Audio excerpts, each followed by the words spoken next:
तिची पहिली सुहागरात्र. मुंबईच्या एका आलिशान हॉटेलमध्ये वीर आणि कोयल आपली शादीची सुहागरात्र सेलिब्रेटच करणार असतात. तेवढ्यात त्यांच्या हॉटेलच्या दारावर कुणीतरी टकटक वाजवतं. दारावरती कोण आलेलं आहे हे बघण्यासाठी वीर दार उघडतो आणि दोन बंदूक घेतलेले गुंड डायरेक्ट रूमच्या आतमध्ये प्रवेश करतात आणि बंदुकीच्या नोकवर वीरला ठेवून बोलतात की चार्ली कुठं आहे आम्हाला सांग. तर चार्ली कोण आहे हे वीरला देखील माहीत नसतं आणि वीर या प्रश्नाने अचानक गोंधळून जातो. तो म्हणतो मला चार्ली कोण आहे माहीत नाही. गुंड म्हणतात आम्हाला आत्ताच्या आत्ता चार्ली कोण आहे आणि आत्ताच्या आत्ता चार्ली आम्हाला दे, नाहीतर आम्ही या ठिकाणी तुला गोळी घालून मारून टाकू. तर अशा प्रकारची धमकी ते वीरला देतात. त्याच वेळी त्याची बायको कोयल थोडीशी चालाकी दाखवून त्यानं जो चहा त्या ठिकाणी गरम करण्यासाठी ठेवलेला असतो तर ते गरम पाणी गुंडांच्या चेहऱ्यावरती मारून ते दोघं त्या ठिकाणाहून पलायन करतात. आणि त्या ठिकाणून जसं ते पलायन करतात तर ते डायरेक्ट येतात तर मुंबईच्या सडकांवरती. तर मित्रांनो, ही जी स्टोरी आहे पूर्णपणे एका रात्रीमध्ये जे धूमधाम झालेलं आहे. तर या मूवीचं नाव देखील धूमधाम आहे आणि एका रात्री जे धूमधाम त्या दोघांच्या आयुष्यामध्ये एका चार्ली नावाच्या व्यक्तीमुळं. आता हा जो तर या दोघांच्या लाईफमध्ये ज्या पूर्ण रात्री मुंबईच्या सडकांवरची जी धूमधाम होती ती फक्त एका चार्लीमुळं. तर मित्रांनो, ही ज्या मूवीची स्टोरी आहे खूप जास्त सिंपल स्टोरी आहे या मूवीची. तर वीर आणि कोयल या दोघांचं मुहूर्त कमी असल्या कारणाने पटकन लग्न होऊन जातं आणि दोघं आपल्या शादीची सुहागरात्र सेलिब्रेट करण्यासाठीच आलेले असतात.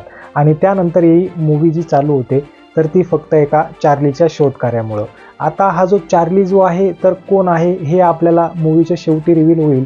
पण त्या अगोदर या चार्लीमुळं या दोघांच्या आयुष्यामध्ये किती सगळे घडामोडी ते एका रात्रीमध्ये घडतात तर हेच आपल्याला मूवीमध्ये बघायला मिळणार आहे.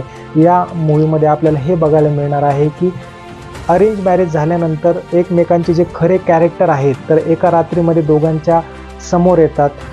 जो वीर आहे जो कोयलला अतिशय सिंपल साधी संस्कारी मुलगी समजत असतो तर तिचं खरं कॅरेक्टर त्याच्या समोर येतं की ती कशा पद्धतीची मुलगी आहे. आणि जो वीर आहे तर वीर त्याच्या नावाप्रमाणे खरंच वीर असतो की तो कायर असतो हे पण या मूवीमध्ये आपल्याला अचानक समोर येतं. आणि त्या दोघांचे डिसिजन त्याच रात्री इतक्या टोकापर्यंत जातात म्हणजे जवळपास डिवोर्सपर्यंत त्यांचं दोघांचे एकमेकांचे मनमुटाव जातात.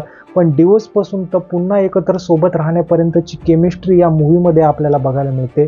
आणि आपण नेहमी म्हणतो की माणूस ज्या टायमाला संकटामध्ये असतो त्या टायमाला आपल्या लोकांचे खरे चेहरे संकटामध्ये समोर येतात. तर आता वीर आणि कोयल ह्या दोघांवरती जे चार्ली नावाचं संकट आलेलं असतं तर त्या टायमाला त्या दोघांचे एकमेकांचे खरे चेहरे अडचणीच्या टायमाला कसे समोर येतील तर हेच आपल्याला ह्या मूवीमध्ये बघायला मिळणार आहे.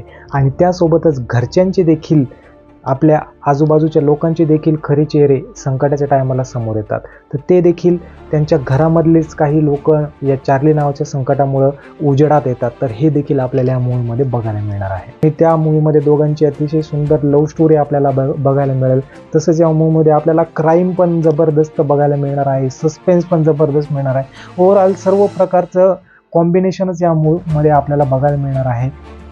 तर हा जो चार्ली जो असतो तर या चार्लीचा जो शोध घेण्यापर्यंतचा हा जो प्रवास आहे तर या मूवीमध्ये आपल्याला संपूर्ण बघायला मिळणार. तर हा जो चार्ली कोण आहे आणि चार्लीमुळे त्या दोघांच्या आयुष्यामध्ये इतकी उलटापालट का होते, त्यांच्यावर जीवघेणे हल्ले का होतात, पोलीस का त्यांच्या पाठीमागं लागतात, CID वाले का पाठीमागं लागतात, यांनी असा काय क्राईम केलेला असतो आणि हा चार्ली नेमकं कोण असतो तर हे संपूर्ण या मूवीमध्ये आपल्याला बघायला मिळणार आहे. तर ही जी मूवी आहे नेटफ्लिक्सवर आपल्याला अवेलेबल झालेली आहे. जवळपास 1.5 तासाचा हा जो फॅमिली फ्रेंडली मूवी आहे तर आपण नक्की बघू शकता. 1 सेकंदसुद्धा हा मूवी आपल्याला बोर करणार नाही याची खात्री मी आपल्याला देतो. तर नक्कीच मित्रांनो, हा नेटफ्लिक्सवर जाऊन तुम्ही मूवी बघू शकता. फॅमिली फ्रेंडली मूवी आहे. तर चार्ली कोण आहे याचं रहस्य तुम्ही या मूवीमध्ये जाणून घेऊ शकता. तुम्हाला बोर देखील होणार नाही. तर मित्रांनो, ह्या मूवीचा रिव्ह्यू आपल्याला कसा वाटला, तुम्ही जर आपल्या चॅनलवर नवीन असाल तर आपल्या चॅनलला लाईक, फॉलो आणि सबस्क्राईब नक्की करा.